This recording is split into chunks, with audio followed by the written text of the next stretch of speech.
El día de hoy vamos a continuar con el Evangelio de Mateo y vamos a abrir nuestras Biblias en el capítulo 26.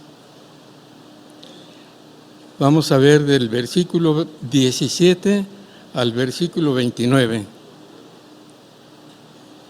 Luego oraremos y luego meditaremos sobre la palabra del Señor.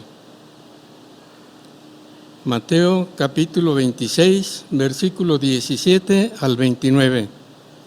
Dice así: El primer día de la fiesta de los panes sin levadura, vinieron los discípulos a Jesús diciéndole: ¿Dónde quieres que preparemos para que comas la Pascua?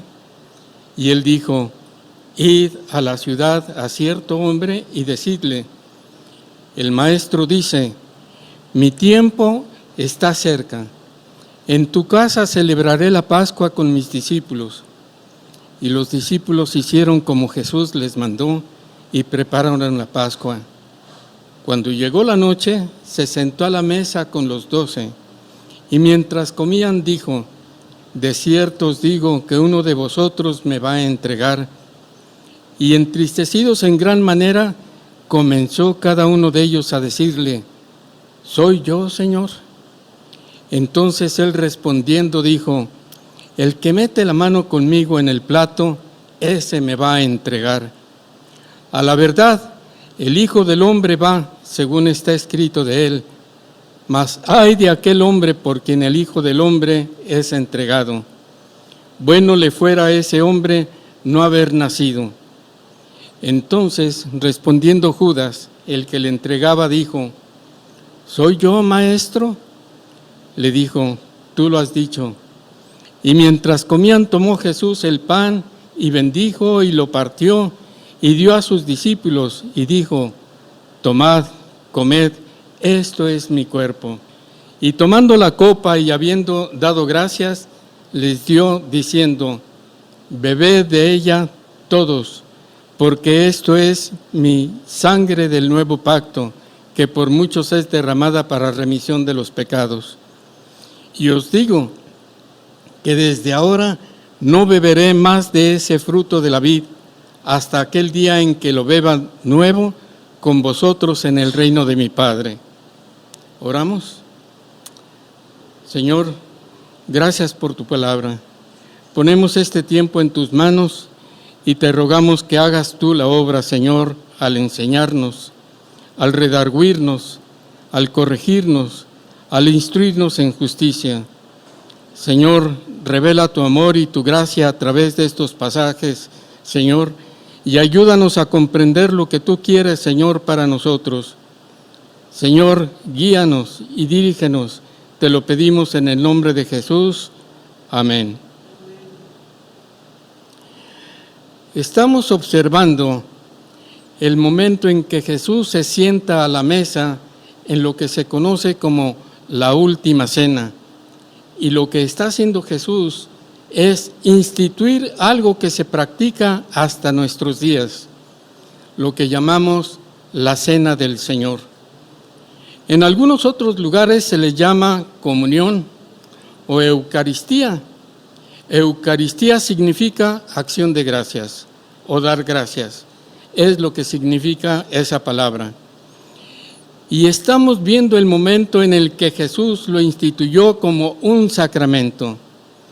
Hay dos sacramentos que Jesús instituyó y que se han preservado a través de la historia de la Iglesia: el bautismo y la celebración de la Cena del Señor.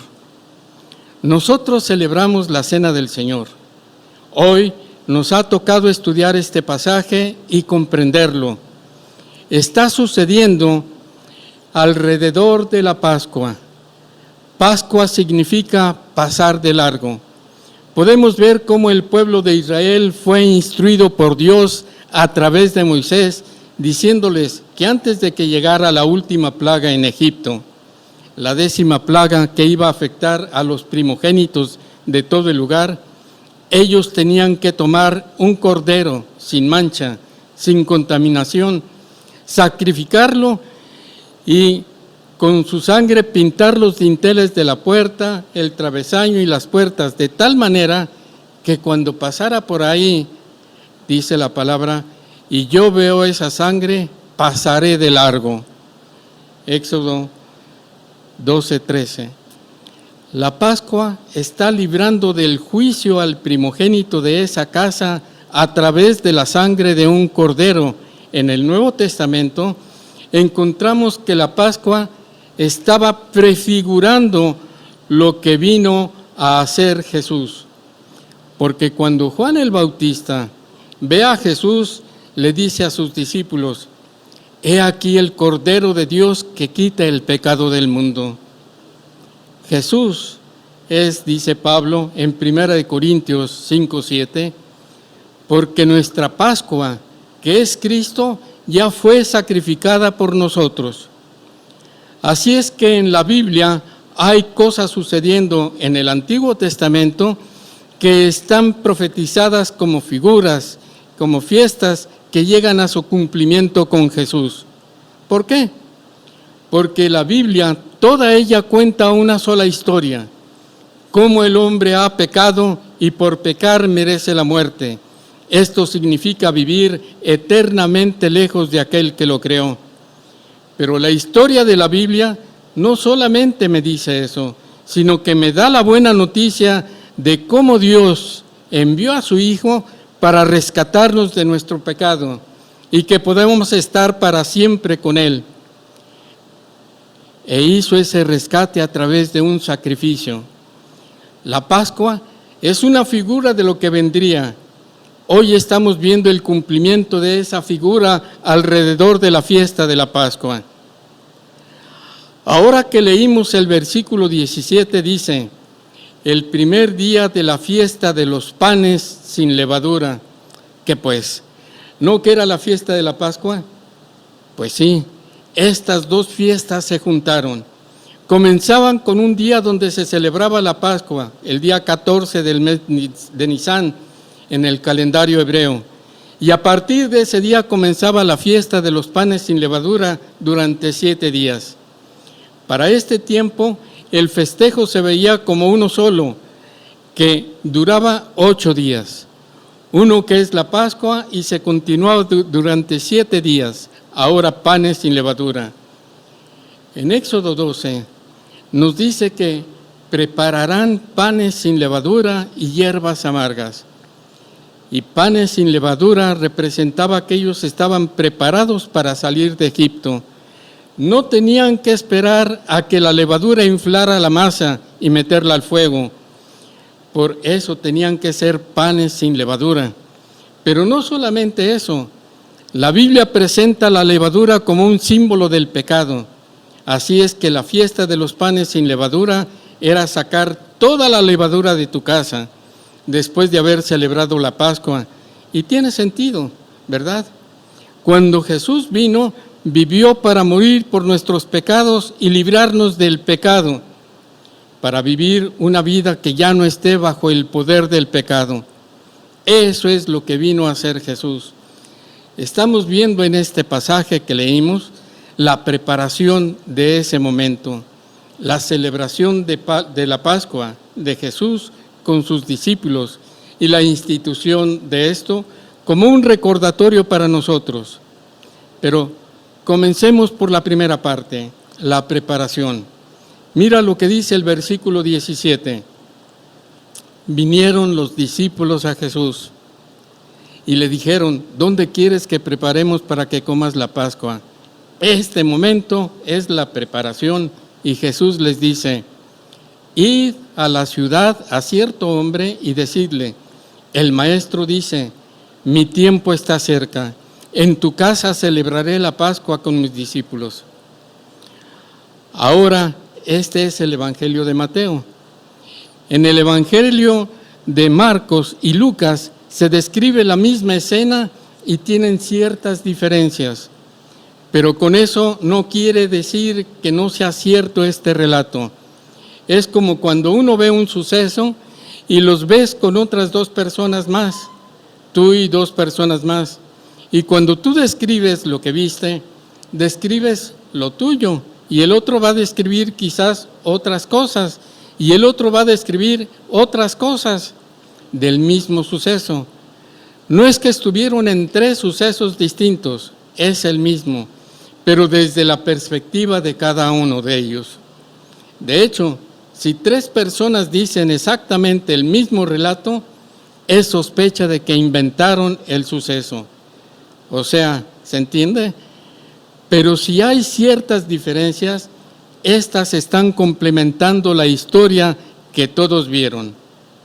Marcos y Lucas complementan esta historia. Por ejemplo, Lucas dice que cuando los discípulos vinieron a decirle, ¿dónde quiere que la preparemos?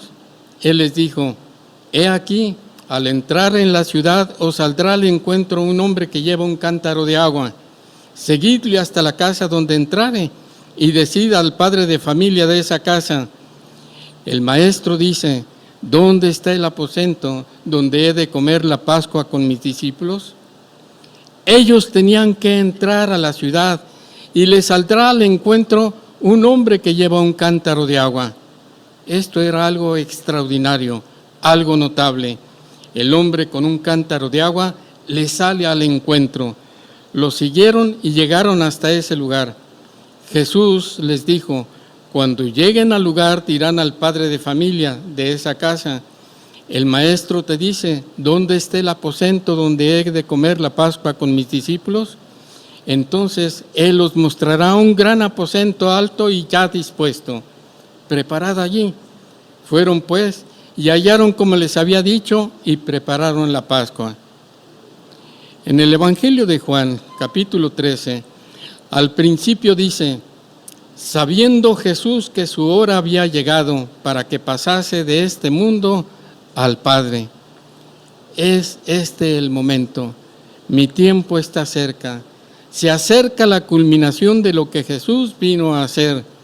De hecho, este momento que está registrado y que estamos estudiando el día de hoy, es justo unas horas antes de que Jesús sea arrestado en Getsemaní, llevado a juicio durante la noche, llevado en la mañana con Poncio Pilatos y ser crucificado unas horas después, a las 3 de la tarde. Así es que estamos en ese preciso momento, un momento importante. En la preparación Jesús les dice qué hacer y Pedro y Juan, por los otros relatos, nos damos cuenta que hicieron lo que Jesús les mandó y prepararon la Pascua. Así es que ellos lo que tenían que hacer es tener pan sin levadura, con hierbas amargas, tomar un cordero perfecto, llevarlo al patio del templo para que fuera sacrificado, luego derramar la sangre en el altar, asarlo por completo y listo, tienes la celebración de la Pascua. ¿Cuándo fue el momento en que Jesús celebró la Pascua? Lo más probable es que la haya celebrado al inicio del día de la Pascua. Recordemos esto, que para los judíos el día comienza a las 6 de la tarde y concluye a las 6 de la tarde del día siguiente. Cuando Jesús celebró la Pascua, justo después de ese inicio del día de la Pascua, a las 6 de la tarde, después de las 6 de la tarde, porque a la mañana siguiente, cuando los sacerdotes y los 2 guardias del templo llevan a Jesús con Poncio Pilato, dice que ellos no quisieron entrar para no contaminarse porque estaban a punto de celebrar la Pascua. De repente algunos piensan y dicen, no puede haber un cordero ahí porque el cordero va a ser sacrificado hasta la tarde de ese día que comienza a las 6 de la tarde. Pero cuando tú observas, Juan el Bautista dijo, he aquí el Cordero de Dios que quita el pecado del mundo. Aun cuando no hubiera un cordero para comer ahí, porque cuando vemos la celebración tiene que ver con pan y con vino, aun cuando no haya un cordero asado en ese lugar y compartiéndolo, sí está el Cordero de Dios. En esa celebración, el Cordero de Dios que vino a quitar el pecado del mundo se acerca.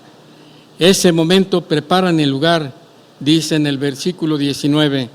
Los discípulos hicieron como Jesús les mandó, prepararon la Pascua. No lo llevaron y lo prepararon. Ve lo que dice en Lucas 22.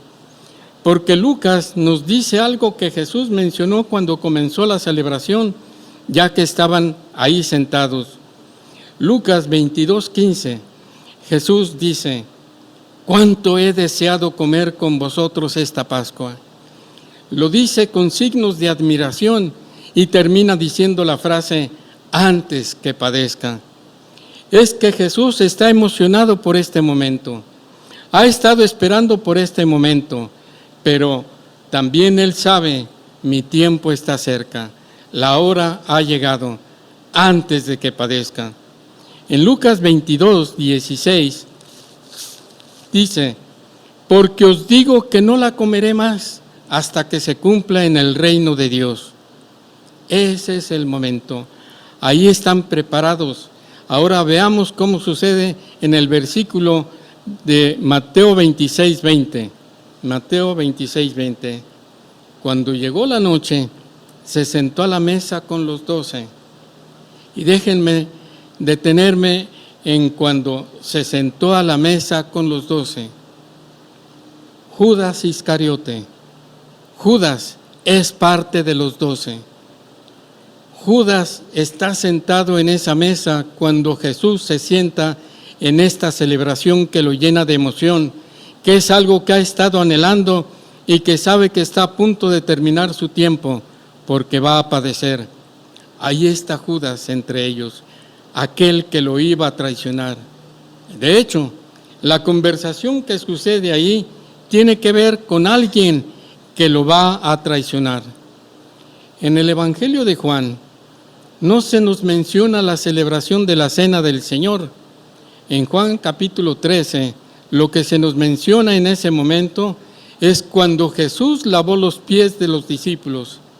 Algunos dicen que primero celebró la cena y después Jesús lavó los pies de los discípulos, y se alcanza a ver así en Juan capítulo 13, versículo 2.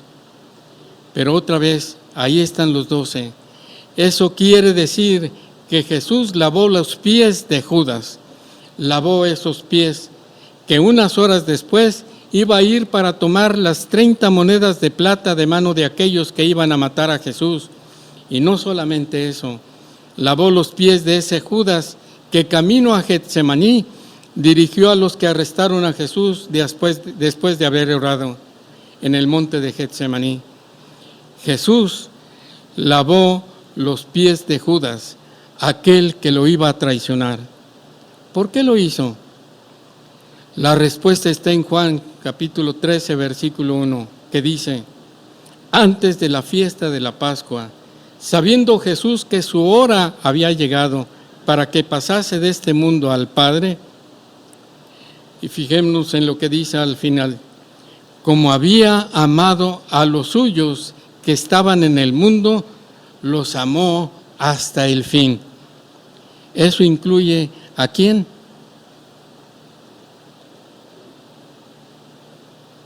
A todos, a los 12, y ahí estaba Judas, Jesús lavando los pies de él. Pero cuando estaba celebrando la cena, dice en Mateo 26:21, y mientras comían, dijo: «De cierto os digo que uno de vosotros me va a entregar». ¿Se imaginan el momento? Es la última Pascua que pasa con sus discípulos. Jesús estaba anhelando ese momento.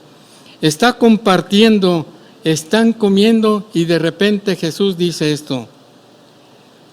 Si pensamos en un aguafiestas, eso es. Todo está bien. Y de repente Jesús dice: «Uno de ustedes me va a traicionar».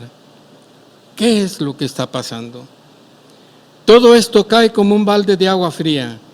De cierto os digo que uno de vosotros me va a entregar. En la NTV lo traduce así: les digo la verdad, uno de ustedes me traicionará. No es extraño ver que el versículo 22 dice: y entristecidos en gran manera, se afligieron en ese momento, y cada uno preguntó: ¿soy yo, Señor? Estamos viendo a los discípulos de una manera muy distinta a como los hemos visto durante el ministerio de Jesús. En el ministerio de Jesús hemos visto a los discípulos peleándose por quién es el primero, quién va a estar a la izquierda, quién va a estar a la derecha. El mismo Pedro yendo en contra de lo que Jesús dice. Pero ahora vimos a Pedro y Juan que prepararon la Pascua como Jesús les mandó. Y cuando Jesús dice, uno de ustedes me va a entregar, no se ponen a mirar a los demás, sino que preguntan, ¿acaso soy yo? ¿Soy yo, Señor? Yo creo que aquí hay algo que aprender de los discípulos. Necesitamos aprender a decir, ¿acaso me estás hablando a mí, Señor? ¿Es a mí a quien quieres transformar, Señor? ¿Es a mí a quien estás pidiendo esto, Señor? Porque a veces venimos a la iglesia y ponemos la mira en otros, o somos muy buenos para dar el codazo así de, ¿escuchaste, mi hijo? ¿Ves lo que te está diciendo el pastor para ti? O a veces estamos escuchando y decimos, uy, hubiera venido mi hermano, hoy esto era para él, seguro que era para él. Pero no, necesitamos de aprender a juntar nuestros codos y a mirarnos a nosotros mismos y preguntar, ¿esto que estás diciendo es para mí? Porque los discípulos lo hicieron así. ¿Acaso soy yo? ¿Soy yo, Señor? Y Jesús dice algo que incluso hace más incómodo el momento. Él respondiendo dijo, el que mete la mano conmigo en el plato, ese me va a entregar. Culturalmente, esta cena es muy distinta a cualquier momento de comida o de cena en nuestro tiempo y como lo vivimos nosotros. En esa época las mesas eran bajitas, no había sillas, sino que la gente se reclinaba alrededor de la mesa y eso pone mucho sentido de lo que está sucediendo. Si el día de hoy tú llegas a la mesa y no tienes cubiertos, ¿qué es lo que dices? Oye, ¿con qué voy a comer? En esa época no se utilizaban cubiertos, sino que siendo mesas cortitas, ponían algunos cojines para que pusieras tu codo en ese lugar. Tus pies quedaban hacia atrás y tenías libre una mano para comer. Entonces tomabas un pedazo de pan y lo mojabas en el guiso que estaba ahí en el centro de la mesa y todos metían la mano ahí y dices, ¿todos? ¿Ubicas esta regla de no puedes volver a meter el pan después de que lo mordiste? ¿Estás de acuerdo que eso no se hace? O sea, tú metes el pan, lo mojas ahí en algo, le muerdes y ya no se vale volver a meterlo. Porque si lo metes ¿con qué? Pues con todas tus babas. Y haces que en ese lugar, esa mesa, compartían todo. Es un lugar muy íntimo. Cuando Jesús dice, el que mete la mano conmigo en el plato, ese me va a entregar. Lo que Jesús está diciendo es, uno de ustedes me va a entregar. Uno de los de este círculo más íntimo, uno de los que ha estado conmigo me va a entregar. El Marcos 14:20 nos deja muy claro. Marcos dice, es uno de los 12 el que moja conmigo en el plato. Es uno de los que está sentado aquí conmigo. Uno de los que está aquí conmigo. Mira lo que dice en Juan 13:26. Porque no solamente dice uno de los que moja el pan, uno de los de este círculo. A quien yo diere el pan mojado, aquel es. Y mojando el pan, lo dio a Judas, Iscariote, hijo de Simón. Llega un momento en que identifica a Judas como aquel que lo iba a traicionar. Juan 13:23. Y uno de sus discípulos, al cual Jesús amaba, estaba recostado al lado de Jesús. A este pues hizo señas Simón Pedro, para que preguntase quién era aquel de quien hablaba. Aquel que Jesús amaba estaba recostado al lado de Jesús, recostado al lado en la mesa. Ahora mira lo que dice en el versículo 24. A este pues hizo señas Simón Pedro, para que preguntase quién era aquel de quien hablaba, el que lo iba a traicionar, nos damos cuenta de que Juan está a un lado de Jesús. Versículo 25. Entonces, recostado cerca del pecho de Jesús, le dijo: Señor, ¿quién es? Juan está al lado de Jesús, porque es el único que recuesta y pone su cabeza en el pecho de Jesús. Pedro está enfrente y le dice a Juan: pregúntale de quién está hablando. Versículo 26. Respondió Jesús: a quien yo diere el pan mojado, aquel es. Y mojando el pan, lo dio a Judas Iscariote, hijo de Simón. Eso quiere decir que Judas estaba al lado de Jesús. ¿Quién iba a sospechar de Judas? ¿Quién iba a sospechar de Judas si estaba al lado de Jesús? De hecho, Judas era el de los dineros, o sea, él es el que tenía la bolsa de todo el dinero del grupo, era como el tesorero. Nadie iba a sospechar de Judas, pero ahí están todos diciendo: ¿soy yo? ¿Soy yo? Jesús les dice: es uno de los que está en esta mesa y que moja el pan en este plato. Pero revisa lo que dice el versículo 24 de Mateo 26. Versículo 24 de Mateo 26. A la verdad, el Hijo del Hombre va, según está escrito de él. Mas ay de aquel hombre por quien el Hijo del Hombre es entregado. Bueno le fuera a ese hombre no haber nacido. La frase es muy interesante. A la verdad, el Hijo del Hombre va, según está escrito de él. ¿Qué estaba escrito del Hijo del Hombre? Que él iba a ser el Mesías que sufre, el Mesías al cual Jehová cargó el pecado de todos nosotros, aquel que iba a ser herido y molido. Ese es el que está hablando. Jesús está diciendo, al decir: a la verdad, el Hijo del Hombre va según está escrito de él. Es mi tiempo, se ha acercado el día, ha llegado. Esto lo estoy celebrando antes de que padezca ese sufrimiento. Va a suceder eso, es lo que está planeado. Ese es el plan de Dios y siempre ha sido el plan de Dios. Antes de la fundación del mundo estaba este plan que estamos viendo llevándose a cabo en estas semanas aquí. Ahora Jesús dice: mas ay de aquel hombre por quien el Hijo del Hombre es entregado. Hace que esto, que es un plan que está diseñado ya, pero Judas es un instrumento por el cual se está llevando a cabo ese plan. Y Jesús dice: ay de aquel hombre, lamentándose por ese hombre.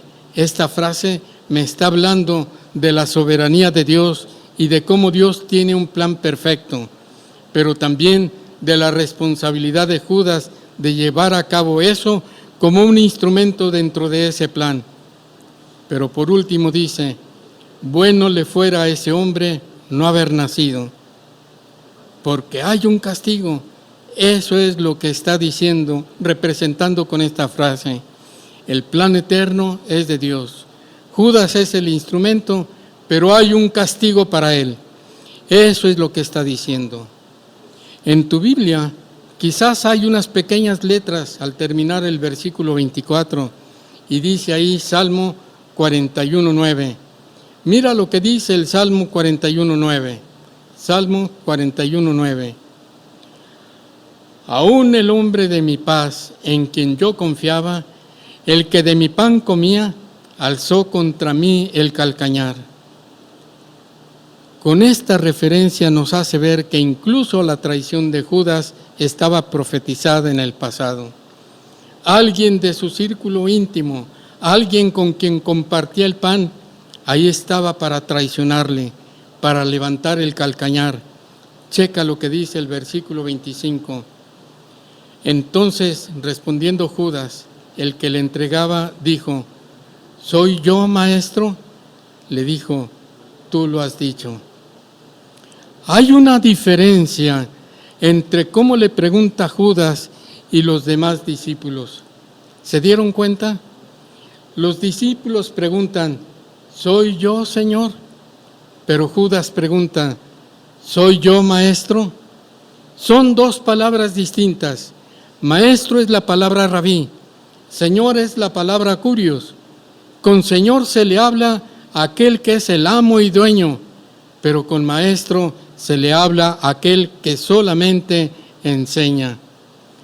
Judas no conoce a Jesús como Señor, pero también yo añadiría, no lo reconoce como su Señor. Por eso solamente le dice, ¿soy yo, Maestro? De hecho, unas horas después, cuando Judas lleva a las personas para arrestar a Jesús en Getsemaní, Judas les explica y les dice, aquel a quien yo le dé un beso, ese es, arréstenlo a él. Entonces Judas va a identificar a Jesús con un beso, una traición, ¿verdad? Cuando llega y se acerca a Jesús para identificarlo, le dice, salve, Maestro. Entonces nunca lo reconoce como Señor.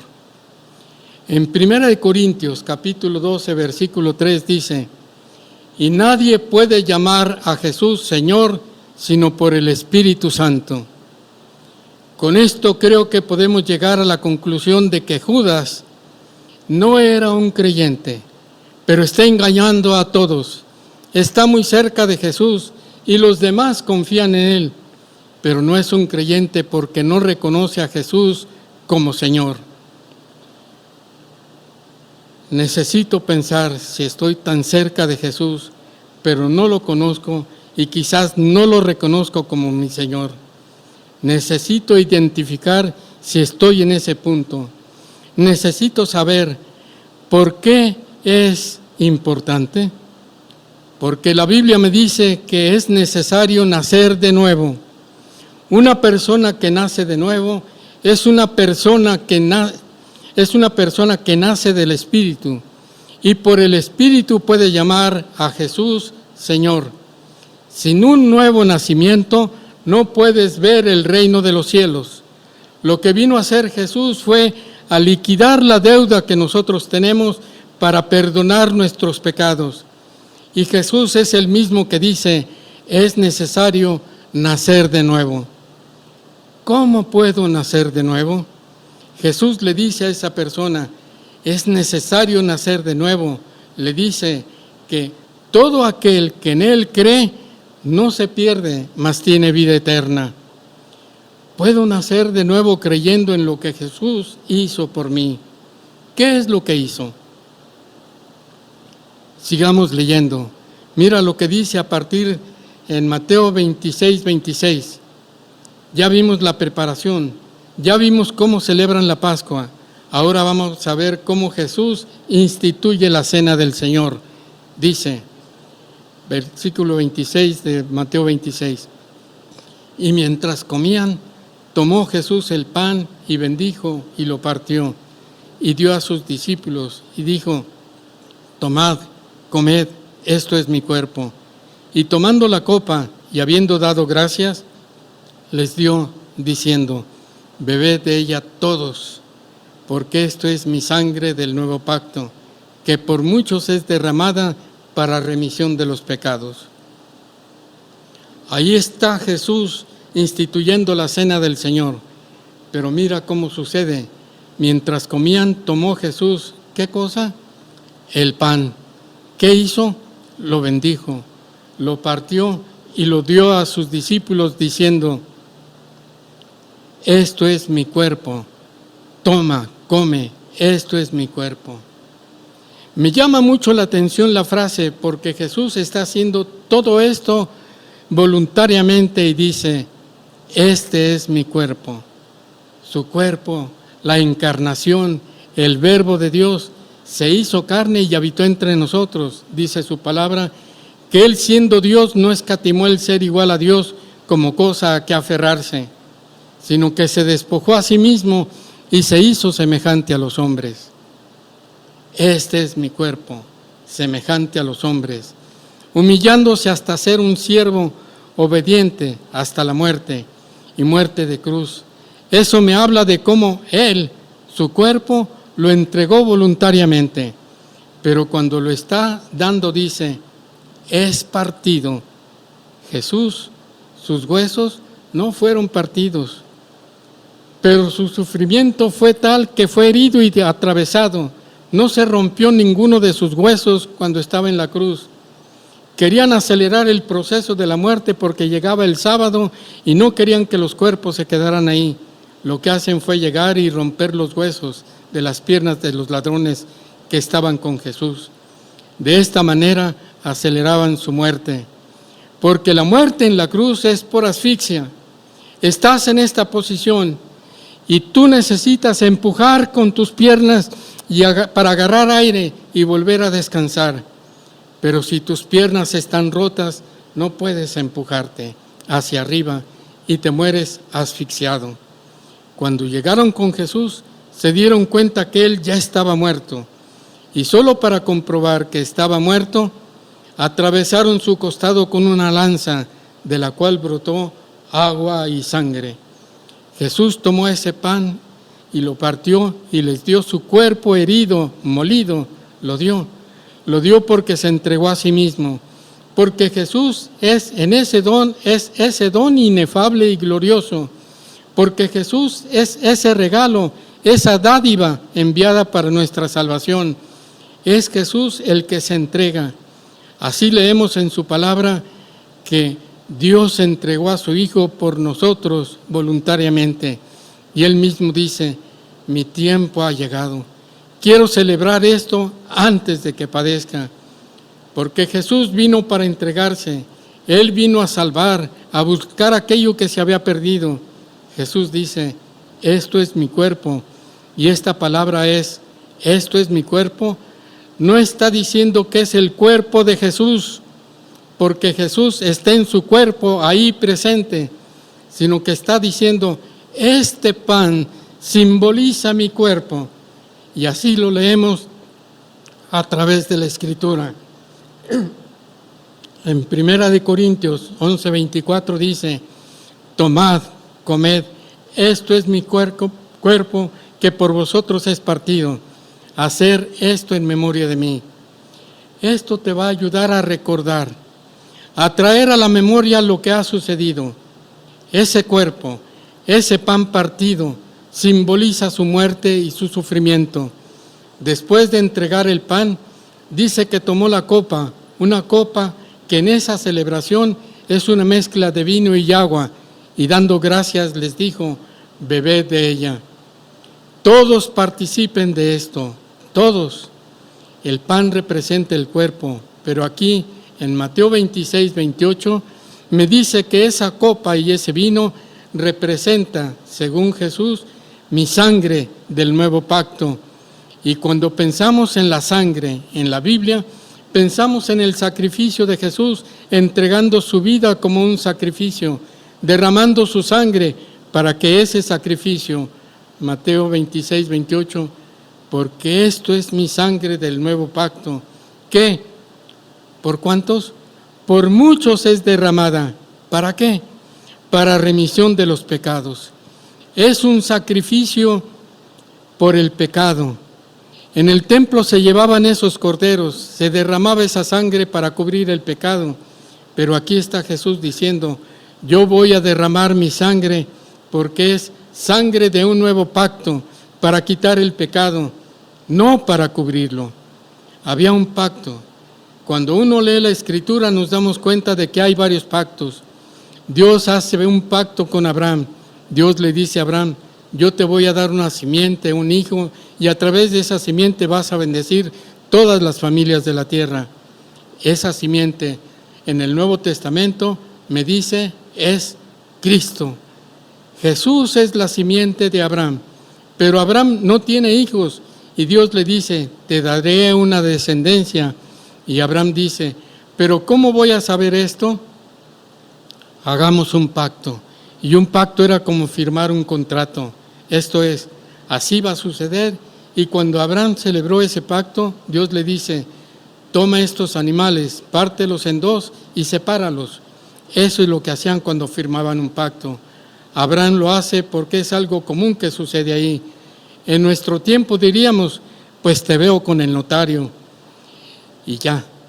Pero en ese tiempo agarran los animales, los partes en dos, los separas y entre un pedazo de animal y el otro hay sangre. Entonces las personas caminaban sobre esa sangre y de esa manera se volteaban a ver y decían, aquel que rompa este pacto, que le suceda lo que le sucedió a esos animales. Sangre, un nuevo pacto, dice Jesús, porque en este nuevo pacto hay una nueva relación con Dios. Hay un registro en Jeremías 31 de ese nuevo pacto que Dios iba a hacer. Y ahora Jesús está diciendo, mira lo que dice Jeremías 31:31. He aquí, vienen días, dice Jehová, en los cuales haré nuevo pacto con la casa de Israel y con la casa de Judá. No como el pacto que hice con sus padres el día que tomé su mano para sacarlos de la tierra de Egipto. Aquí está hablando de otro pacto, porque el pacto con Abraham es mucho antes. Este pacto es el pacto que hizo Dios con Moisés, con el pueblo de Israel. Mira lo que dice en Éxodo 24:8. Entonces Moisés tomó la sangre, roció sobre el pueblo y dijo, he aquí la sangre del pacto que Jehová ha hecho con vosotros sobre todas estas cosas. Pero ahora Jesús habla de un nuevo pacto, porque Jeremías 31:32 nos da la respuesta. No como el pacto que hice con sus padres el día que tomé su mano para sacarlos de la tierra de Egipto, porque ellos invalidaron mi pacto, aunque fui yo un marido para ellos, dice Jehová. Pero este es el pacto, el nuevo pacto que haré con la casa de Israel después de aquellos días, dice Jehová. Daré mi ley en su mente y la escribiré en su corazón, y yo seré a ellos por Dios, y ellos me serán por pueblo, y no enseñará más ninguno a su prójimo, ni ninguno a su hermano, diciendo, conoce a Jehová, porque todos me conocerán, desde el más pequeño de ellos hasta el más grande, dice Jehová. Porque perdonaré la maldad de ellos y no me acordaré más de su, ¿qué dice? De su pecado. Jesús dice, esta es mi sangre del nuevo pacto para remisión, derramada por muchos para remisión de los pecados. En esta porción hemos visto la preparación de la Pascua, la celebración de la Pascua con el anuncio de un traidor que estaba en la misma mesa y luego la institución de la Cena del Señor. ¿En qué se parecen estas dos celebraciones? La Pascua y la Cena del Señor. La Pascua era un memorial para recordar cómo Dios les rescató de la esclavitud física en Egipto. La Cena del Señor es un memorial de cómo Jesús nos rescató de nuestra esclavitud espiritual del pecado. En la Pascua es un cordero el que derrama su sangre. En la celebración de la Cena del Señor, reconocemos que Jesús derramó su sangre como un sacrificio por nosotros. En la Pascua se anticipaba la venida del Mesías. En la Cena del Señor decimos, todas las veces que comes este pan y bebéis esta copa, la muerte del Señor anunciáis hasta que Él venga. Y terminamos la oración diciendo, Señor, ven pronto, Señor Jesús, porque me anticipa su segunda venida, donde vendrá el Señor Jesús para reinar e instaurar su reino de justicia y paz, cosa que todo ser humano anhela, vivir en un mundo donde hay justicia y donde hay paz. Terminemos en 1 de Pedro, capítulo 1, versículo 18. 1 de Pedro, capítulo 1, versículo 18. Todo esto que Jesús está diciendo, todo esto que Jesús está celebrando, todo esto que Jesús está instituyendo es parte del plan de Dios. 1 de Pedro 1:18 dice, sabiendo que fuisteis rescatados, esto es remisión, libertad de la esclavitud del pecado, sabiendo que fuisteis rescatados de vuestra vana manera de vivir, la cual recibisteis de vuestros padres. ¿Qué recibimos de nuestros padres? Una naturaleza. Somos sus hijos y tenemos una naturaleza de pecado que recibimos de nuestros padres.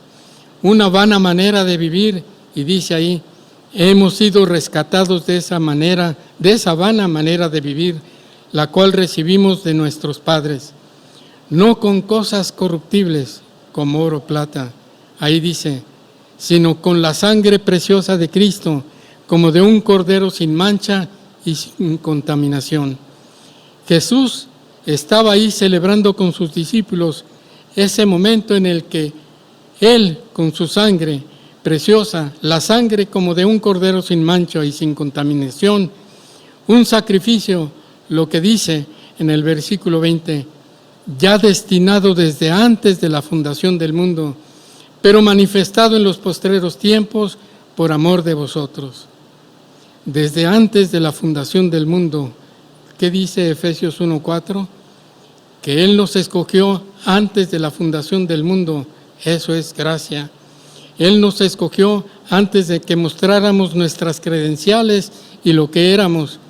Él nos escogió antes, pero también su sacrificio ya estaba destinado desde antes de la fundación del mundo. Ese cordero sin mancha y sin contaminación, esa sangre derramada era el plan eterno. Y ahora aquí, en la posición que estamos viendo, en la porción que estamos viendo, lo vemos desarrollarse paso a paso. Pero muchos de nosotros hemos vivido ya ese momento en la cruz.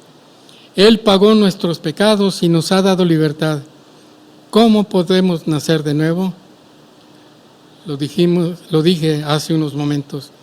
Creyendo en lo que Jesús hizo por nosotros. No hay manera, dice su palabra, porque no hay otro mediador entre Dios y los hombres, solamente Jesucristo hombre. No hay manera porque dice también en su palabra en Hechos 4:12, dice que no hay otro nombre dado a los hombres en que podamos ser salvos, solo en el nombre del Señor Jesús.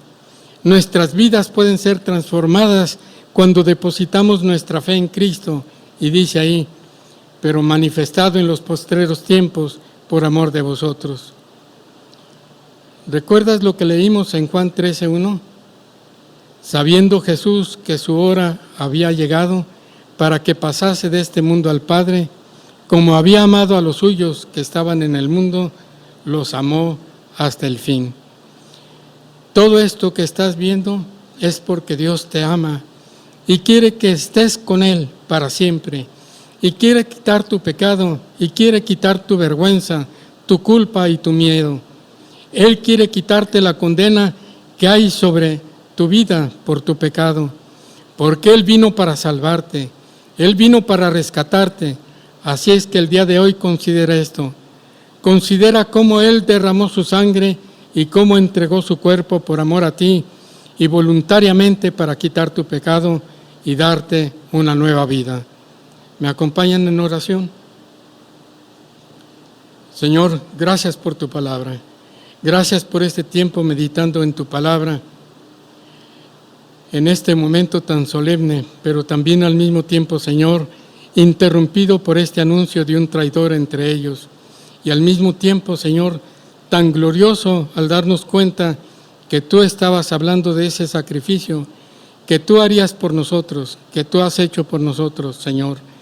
Tú conoces a cada uno de los que estamos aquí, a cada uno, Señor. Tú conoces a aquel que está cerca, pero que aún no cree en ti, Señor. Conoces a aquel que está cerca, pero no te conoce y aún no te reconoce como su Señor.